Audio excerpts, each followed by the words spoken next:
Si tu te demandes qui tu es, tu n'es pas le seul. Tu n'es pas apparenté aux singes. Et tu as des particularités étonnantes. D'où es-tu venu? Et qui étaient tes ancêtres? Non. Devine encore. Non. Bravo. L'histoire des Lémuriens commence il y a plus de 60 millions d'années, à l'époque des dinosaures. Bien avant que les singes anthropomorphes ou les humains ne voient le jour. Les Lémuriens étaient de petites créatures nocturnes, et elles ont survécu aux astéroïdes qui ont décimé les dinosaures.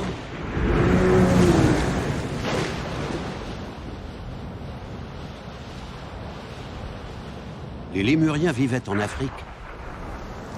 Quand une tempête colossale a entraîné au large un radeau formé d'un enchevêtrement d'arbres et a transformé une famille de minuscules Lémuriens en une race qui compte parmi les plus grands explorateurs de l'histoire de la vie sur Terre.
Madagascar, l'île des Lémuriens.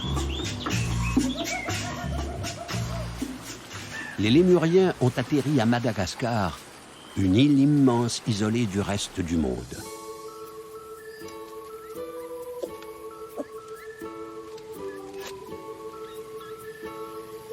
Pendant des millions d'années, il n'y eut là pas d'autres mammifères, ni même d'oiseaux.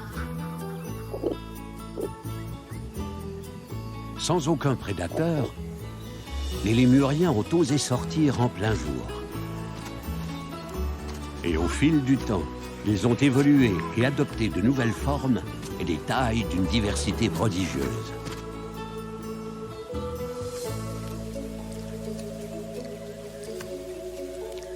Leurs ancêtres ont aujourd'hui disparu du continent africain. Mais à Madagascar, les Lémuriens ont prospéré et sont devenus les seigneurs de leur magnifique nouvelle patrie.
Les lémuriens sont la plus ancienne branche de primates toujours en vie.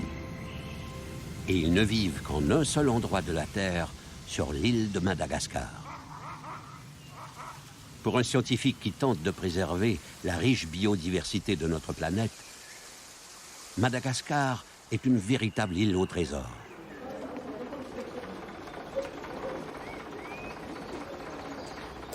La professeure Patricia Wright est une primatologue de l'université Stony Brook dans l'État de New York. Elle est spécialiste en repérage de lémuriens rares qui se dérobent au regard. Dans les premières années de sa carrière, son destin a été transformé par un voyage à Madagascar.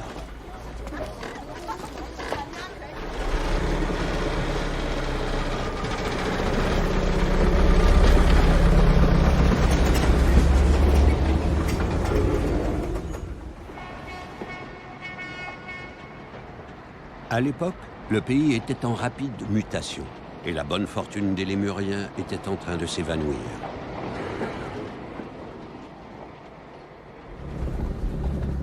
Je suis d'abord venu à Madagascar pour résoudre l'énigme autour d'un lémurien particulier. Nous craignons que l'espèce ne soit déjà disparue. Ma mission était de le trouver. Jadis, l'appât-lémur se trouvait partout sur l'île de Madagascar. Mais on n'en avait pas vu depuis une 50aine d'années.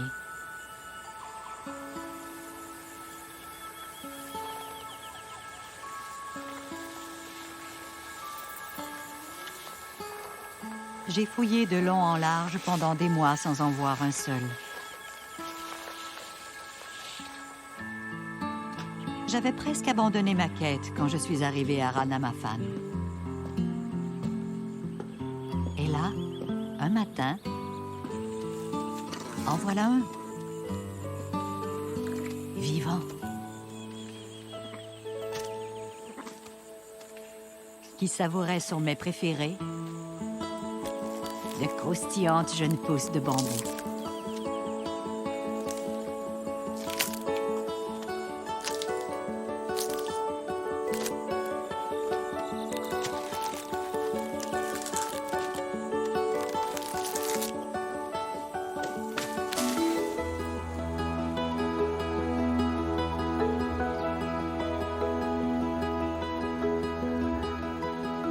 Après cette découverte, Patricia a contribué à sauver cette forêt tropicale humide en faisant un parc national. Elle a depuis consacré sa vie à la protection des lieux sauvages de Madagascar et aux animaux qui y habitent.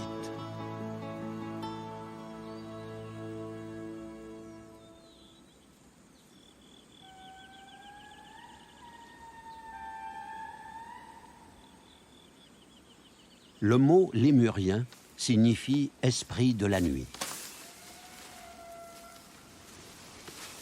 Et il y a certes quelque chose d'insondable chez les lémuriens de cette forêt. À Madagascar, ces lémuriens, nommés aussi Indri, sont des créatures sacrées.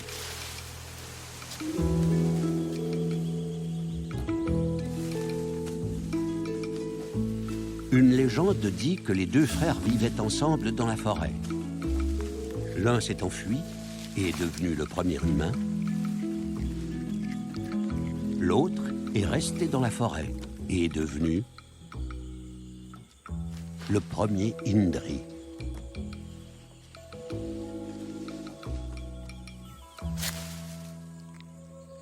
Il a existé jadis des lémuriens aussi grands que des gorilles. Mais ils ont été chassés jusqu'à leur extinction il y a de cela quelques centaines d'années. Les Indri sont les plus grands des lémuriens restants.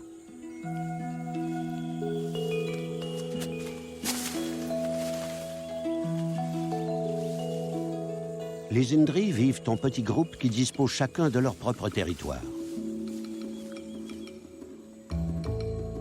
Ils se communiquent entre eux les nouvelles en chantant en duo des airs insolites.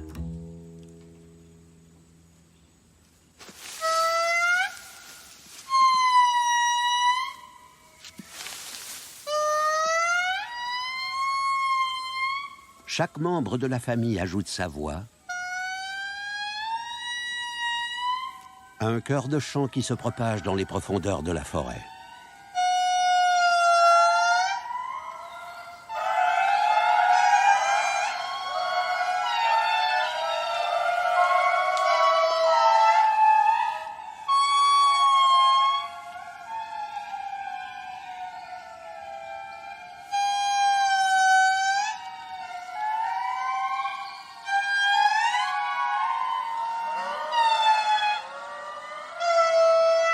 Le chant de l'Indri se répercutait jadis bruyamment à travers la forêt tropicale humide de l'est de l'île, mais maintenant il s'estompe graduellement. Aucun Indri n'a survécu en captivité. Alors ce n'est qu'ici, à Madagascar, que vous pouvez l'observer.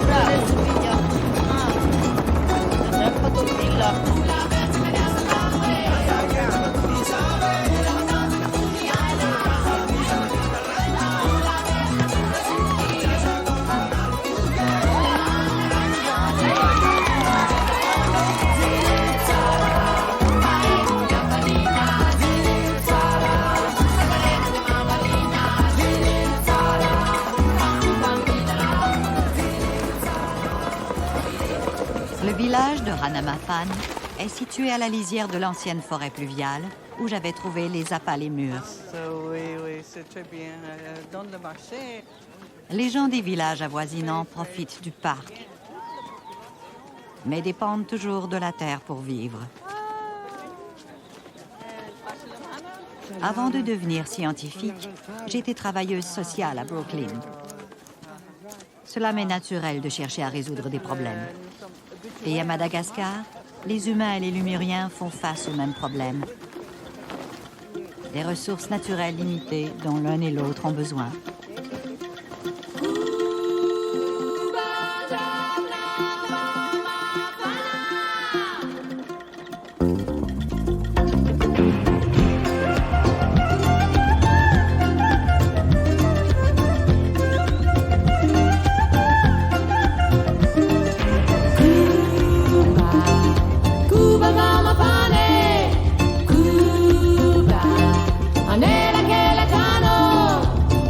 Madagascar a été l'un des derniers lieux sur la Terre où les humains se sont établis. Ils ont amené avec eux une espèce de bétail nommé zébu, à qui il faut de grands espaces de pâturage.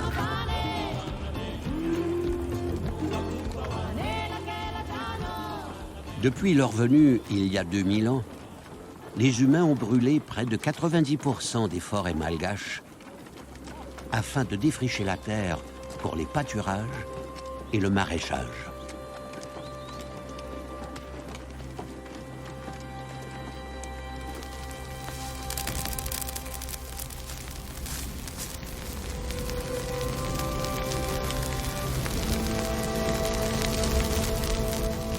Chaque saison sèche, des milliers de feux sont allumés sur la surface de l'île.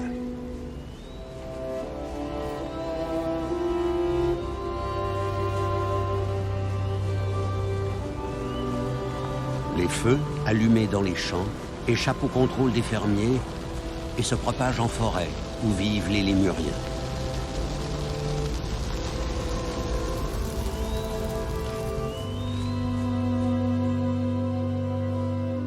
C'est le plus grave péril qui menace les espèces sauvages de Madagascar.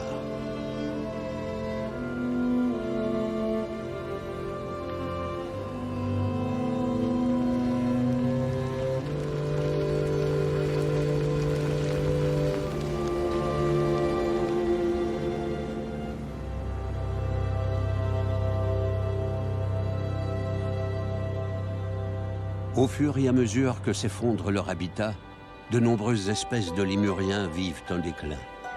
Mais il existe une espèce plus astucieuse, qui a misé sa survie sur l'adaptation aux conditions environnantes.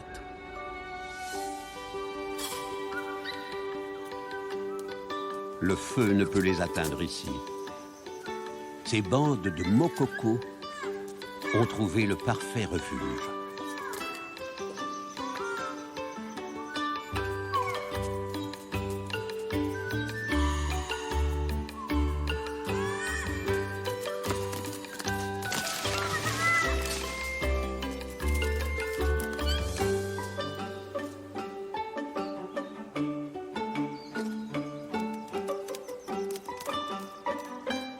Les mokoko vivent en groupes de familles étendues.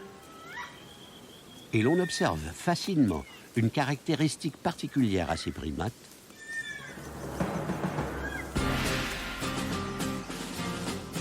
Ce sont les femelles qui dominent.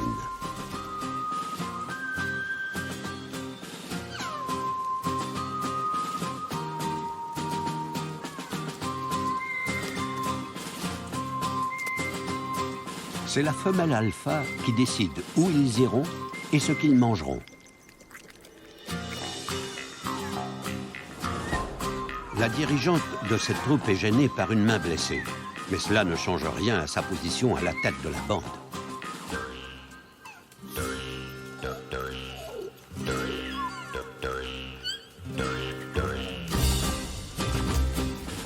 Même la plus petite des femelles domine n'importe quel mâle.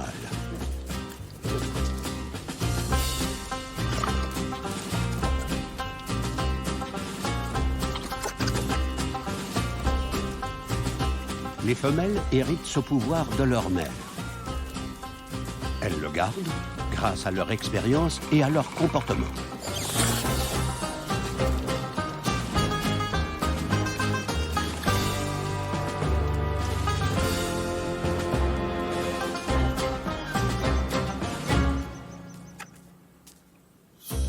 Jadis, les mokoko occupaient à Madagascar un territoire beaucoup plus vaste. Mais au fur et à mesure que les humains se déployaient sur l'île, les mokoko se sont repliés vers les failles de cette forteresse naturelle.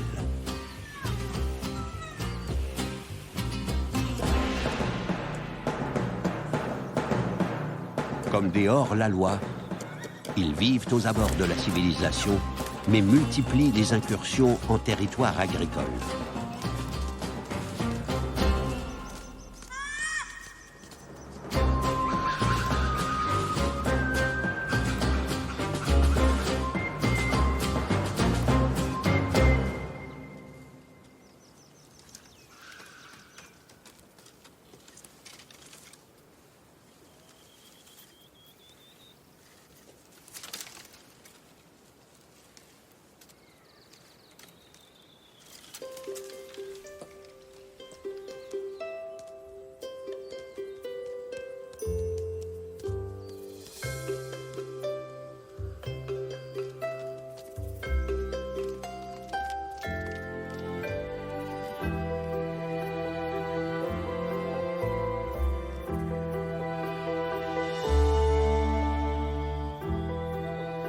À la nuit tombée, les disputes du jour sont oubliées.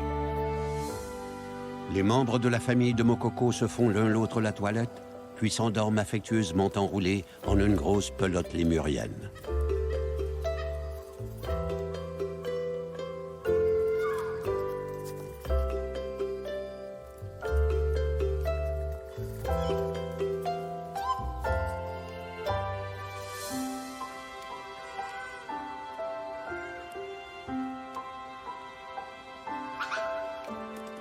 C'est en s'agglomérant qu'ils survivent.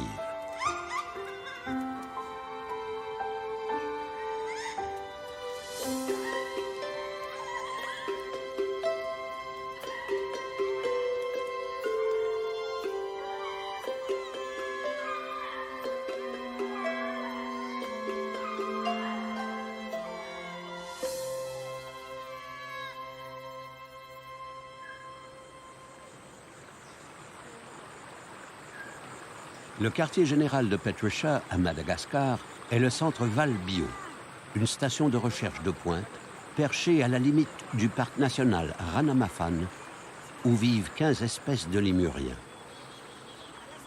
C'est ici qu'elle s'occupe à former une nouvelle génération de scientifiques malgaches et occidentaux en vue d'assurer l'avenir des lémuriens. Presque toute la flore et la faune qu'on trouve à Madagascar est endémique. Elle n'existe nulle part ailleurs sur Terre. Plus on en apprend sur les complexes relations qui les unissent, plus on peut progresser pour protéger la forêt et à moyen terme pour l'étendre.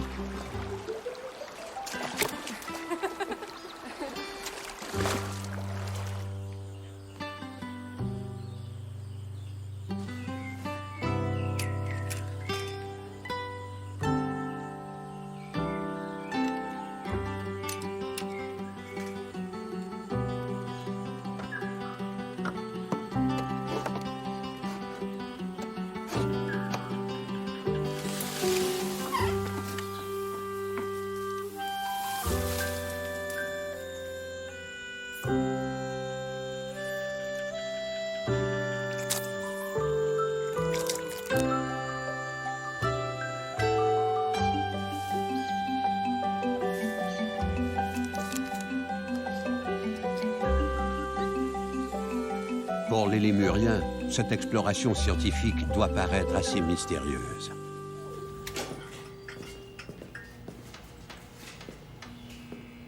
Toutes les nuits, Herman et Victor posent des pièges dans la forêt qui entoure Val-Bio, dans l'espoir de capturer le plus petit primate du monde.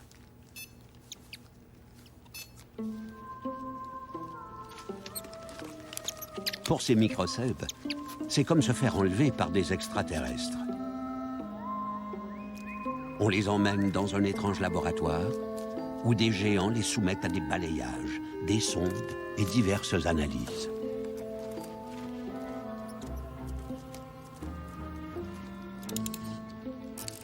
Malgré leur petite taille, les microcèbes sont de féroces prédateurs qui sèment la terreur chez les insectes et les grenouilles de leur galaxie.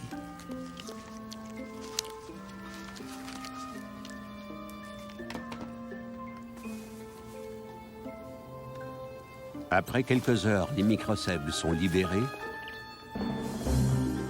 et rentrent dans leur foyer, avec en prime une histoire invraisemblable à raconter.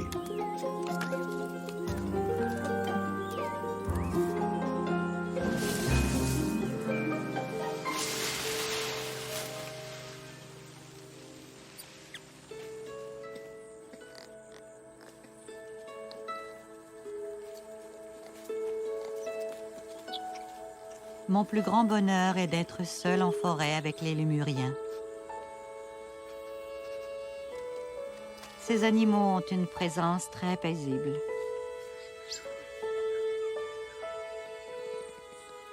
L'appât-lémur occupe une place spéciale dans mon cœur. Il n'est pas le plus célèbre des lémuriens, ni le plus beau. Mais il a un charme espiègle. Et je suis tombée sous ce charme.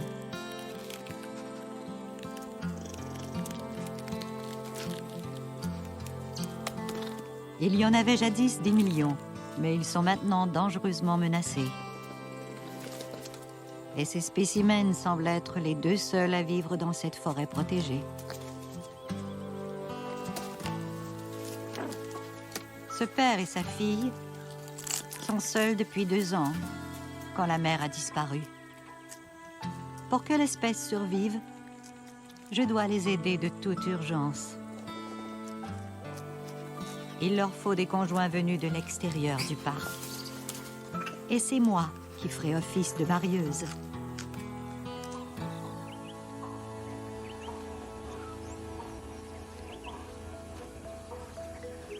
Dans toute l'île de Madagascar, les scientifiques malgaches travaillent d'arrache-pied à protéger les lémuriens.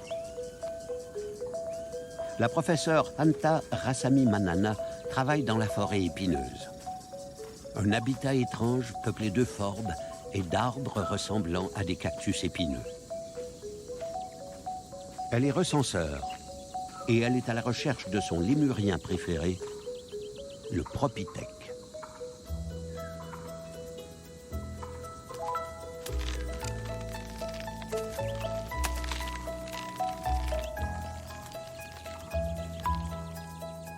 Les propithèques sont très curieux. Quand ils me voient prendre des notes, ils s'approchent pour m'observer.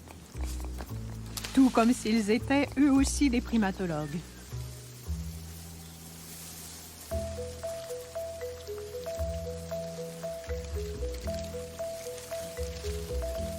Les propithèques ne boivent pas d'eau.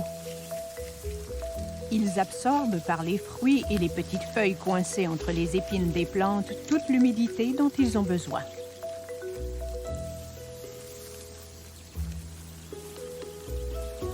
Je les suis depuis 20 ans et ils continuent à m'étonner.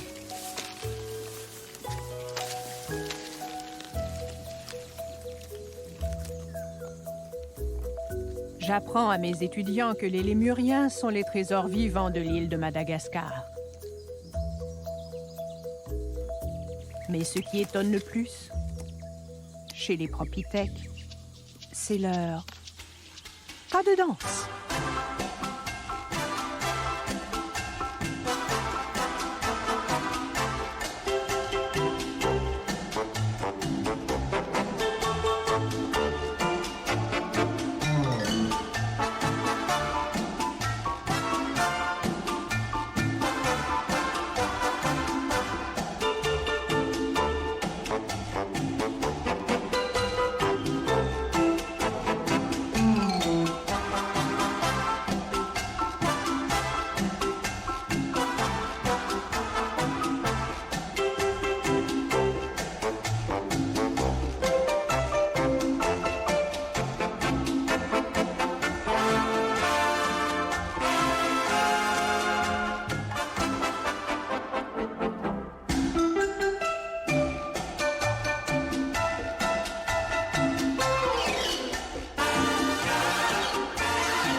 Après des mois d'exploration, l'équipe de Patricia a enfin repéré un nouveau groupe d'apalémures qui pourrait s'accoupler avec la famille vivant dans le parc national.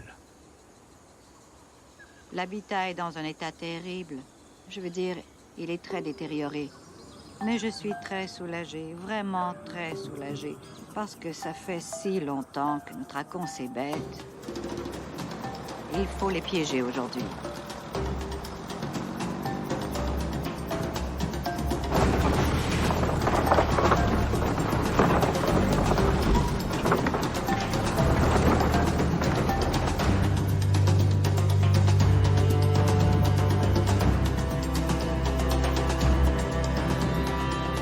Quand nous avons enfin atteint les lémuriens, des feux brûlaient partout dans la forêt. J'espérais que nous n'arriverions pas trop tard.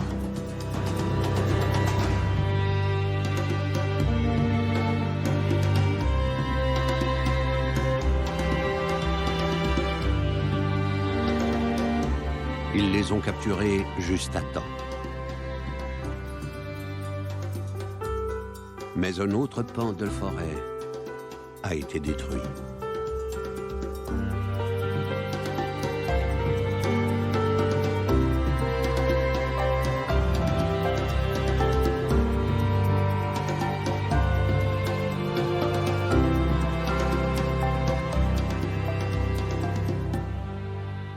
Regardez si elle a du lait ou si elle est enceinte.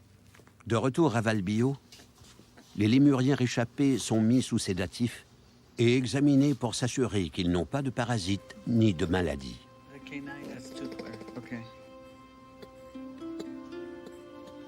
Maintenant, on pose aux lémuriens des colliers émetteurs pour que les scientifiques puissent facilement suivre leur progression.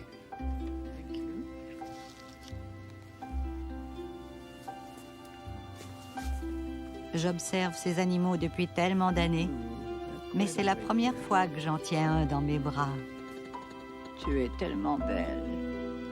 Ah, si impressionnante.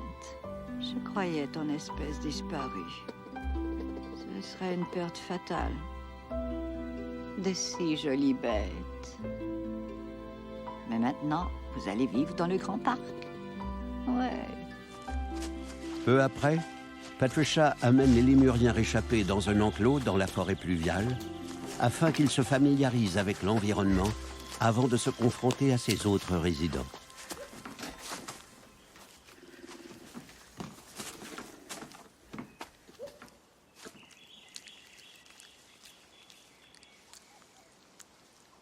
Les enjeux étaient importants.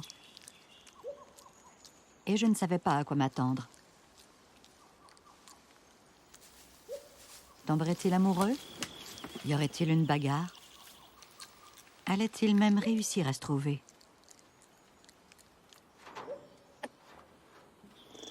Le jour suivant, le père et sa fille ont découvert la cage et se sont rendus compte qu'ils n'étaient plus seuls.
Je ne m'attendais pas à un coup de foudre.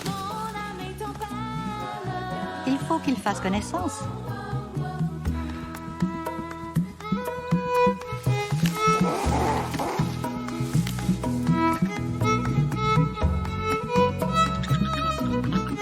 Mais c'est peut-être le début d'un grand amour.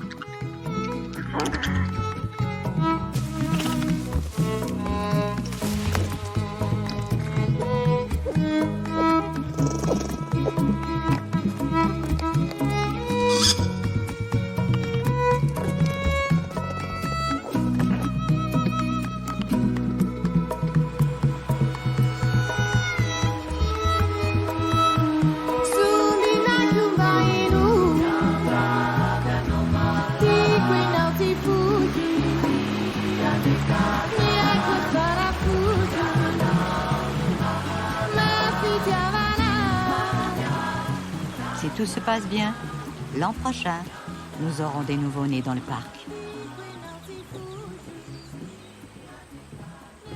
C'est comme ça que nous sauverons ces lémuriens. Une génération à la fois.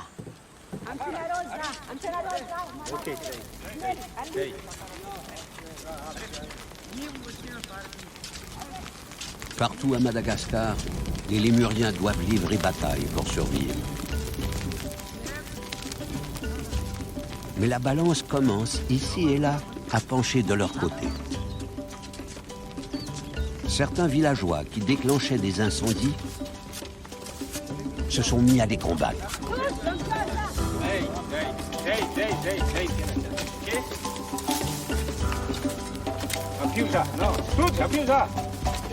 Et grâce à des personnes comme Hanta, les enfants initient leurs aînés à la conservation et apprennent à éviter les erreurs faites par leurs ancêtres.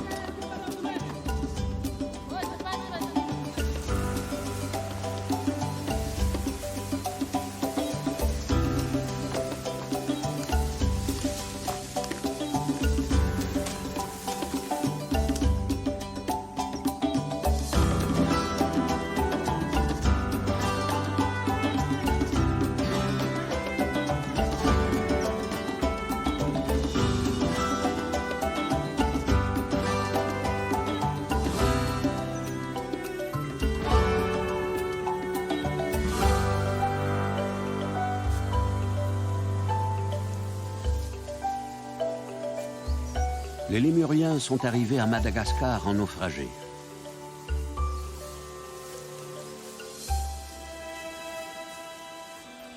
Leur aventure épique dure depuis 60 millions d'années.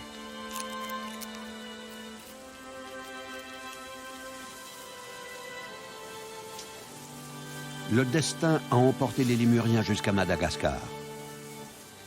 Mais le hasard ne suffira pas à les garder en vie bien longtemps. Il leur faudra notre aide.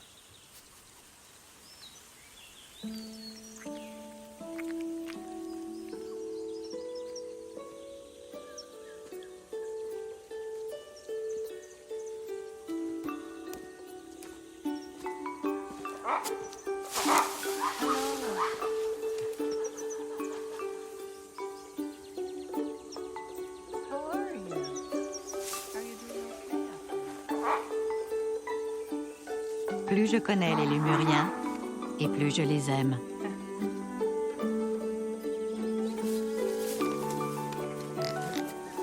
Et je veux partager mon affection pour ces incroyables bêtes avec toute la planète. L'histoire des Lémuriens est véritablement miraculeuse. Maintenant, c'est à nous de faire en sorte qu'elle se poursuive. Car après tout, les meilleures histoires que nous offre la nature sont celles qui sont sans fin.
Pitumbu ni sanzana, asutim di sitala.